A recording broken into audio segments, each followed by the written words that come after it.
Nobody breaks celebrities like Dave Chappelle. When I watch television, is it me or do commercials have nothing to do with the products anymore? You see, this lady had a black eye. Did you see that? It threw me for a loop. No, I didn't see the this lady, she comes on TV. She got a black eye. She's crying. She's like, I smoke my husband me. And then a voice comes on and says, got milk? I was like, what the hell is that? Don't even get him started on the natural sense of Europe and why he had to flee Paris. I ran out of deodorant in Paris and actually had to catch a train to London to find another stick. You know, they all carry that bread under their arms. Like, ew. Ew. Keep that bread for yourself. There's butter for that.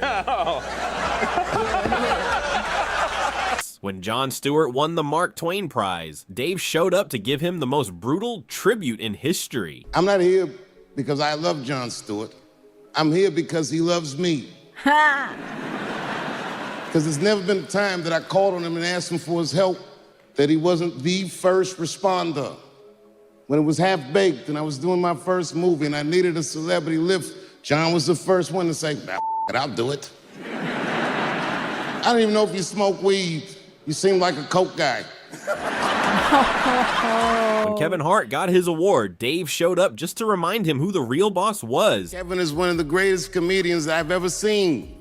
And Kevin is one of the greatest men that I've ever known. Hello, Jerry. And I am honored to know somebody like you. I really wish you would have come when I won this award.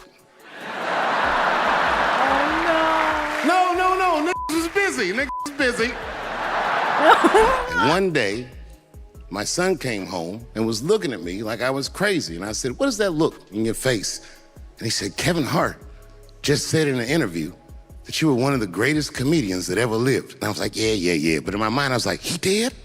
And I thought to myself, if I ever had a chance to honor you in front of your family, boy, I'll come running. I just wish it wasn't this Sunday because I was supposed to be in Jamaica. People think Dave just started being controversial, but he's been pushing buttons since the late 90s. You ever go like on those history tours? I went on one. Yes, I do. I went to Williamsburg, Virginia. They do it up because it's like old town Williamsburg. They preserved it from 1700. And they even go as far as to have like black dudes walking around like in their little costumes. Hey, how you doing now, sir? And then like I left the group. I split up from the group, and then one of them black dudes seen me. He was like, hey, bro, help me.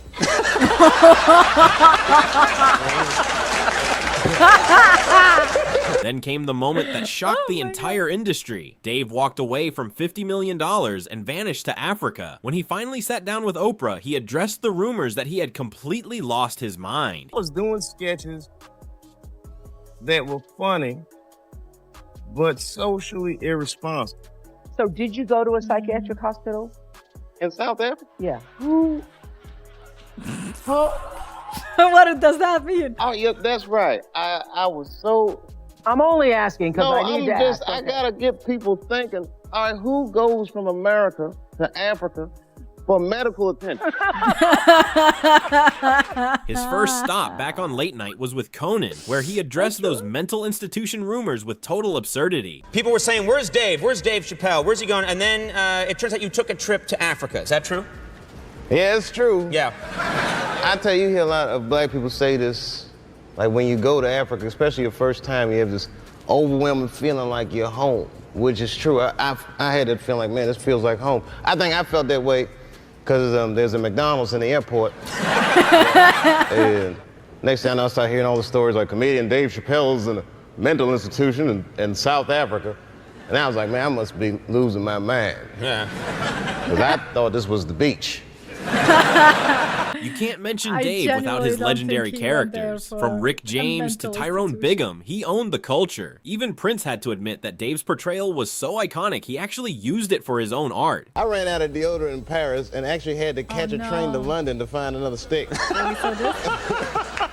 Those people love to stink. And That's all. What do you mean they love to stink? It's not something you do for the weekend. That's their culture. This is my natural juices. They talk about Natural this. juices. I don't know why they, you know, they all carry that bread under their arms. Like, ew.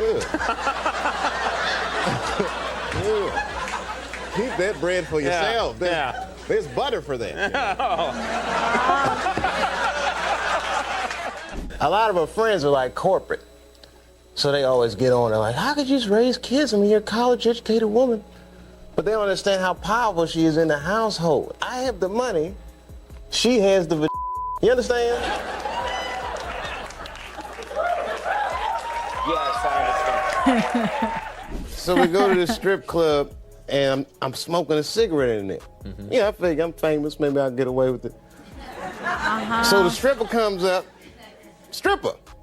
She says, sir, could you put that cigarette out? I'm going to have you thrown out of here. You have your gonorrhea-infested in my face.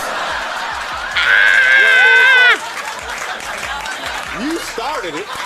There's an idea that if you become famous, that means you did something gay. Well, Jimmy, I'd love to answer that question. Oh, wait. That straight face was not straight. Okay, there was like... Is that admitting it? Gay. Well, Jimmy, I'd love to answer that question. Don't answer it, Michael. And again, there is nothing wrong in being gay. Out of 5 people in your life, 5 male friends, there is at least one that is gay and hiding. Just saying, no need to hide anymore. It's completely fine. Anyhow, this is also like some of these clips are really older before some of the controversial things, but you can already see that he did have that's his sense of humor, and I don't think there is anything wrong in laughing about it. It doesn't mean that you are promoting slavery. It doesn't mean that you are making fun of mental health issues. Like, I don't understand when and how it happened that comedy became dead. And thankfully 2026 kind of revived comedy, and I feel like comedy is kind of back, especially with the Kevin Hart roast. Holy, I reacted to that a couple of days ago, just to like some shorts, and I would genuinely like to watch the full thing on Netflix and post it on my Patreon because it's not allowed here on YouTube. So if you're interested, hop on my Patreon, patreon.com/supportbunny. I will leave a link in the description. There's a lot of things that I post there that are not allowed here on YouTube, or they are copyrighted or blocked completely. So yeah, that's where there is more content, bunny content, some controversial content and whatnot. So you can check it out. Also, I'm a huge fan of WWE, and I post regularly WWE content there. So if you did not know that, now you know it. But yeah, back to Dave Chappelle. If you want me to react to more Dave Chappelle stuff, make sure to leave a like, subscribe for more, and let me know in the comments down below. Have a wonderful day, and see you next time. Bye. You are a farmer and actor.